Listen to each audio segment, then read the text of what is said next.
Magandang araw po sa ating lahat. Magandang araw po lalong-lalo na sa ating Panginoon. Ako nga po pala si John Robby Medina at ngayong araw po ay samahan ninyong pag-aralan at unawain ng mga salita ng ating Panginoon.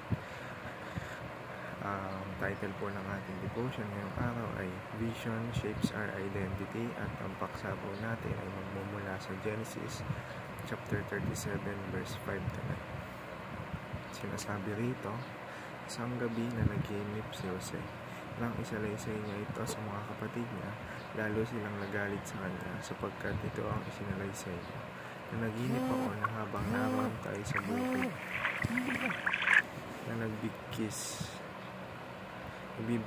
ng mga uhay, bigla na lang tumayo ang ibinigkis ko at pinaikutan ito ng inyong mga ibinigkis na uhay na nakayoko.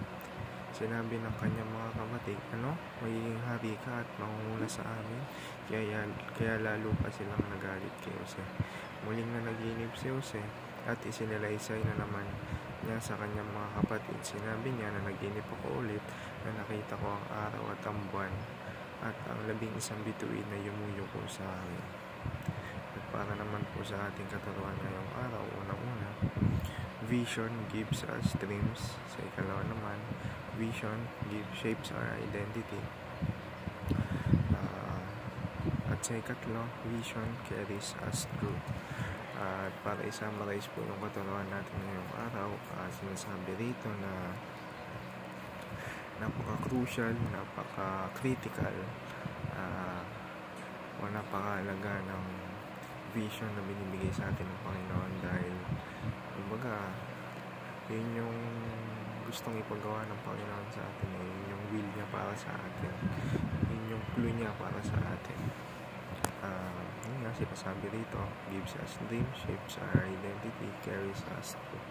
Kaya napaka-crucial na o napakahalaga na sundin natin yung vision na binibigay sa atin ng Panginoon.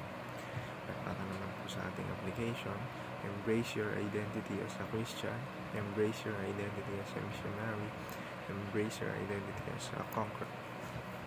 Yun nga, i-embrace lang natin yung identity natin as a Christian, as a missionary, as a conqueror.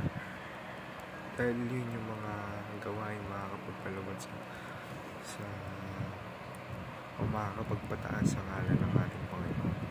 Para naman po sa ating prayer, Heavenly Father, thank you because you are the God who gives vision. Your vision shapes my identity in Christ, reminding me that I am yours.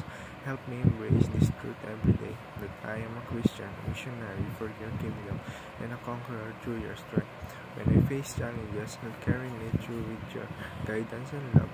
Let your vision for my life unfold according to your will, and may I live each day to bring glory to you. In Jesus' mighty name I pray.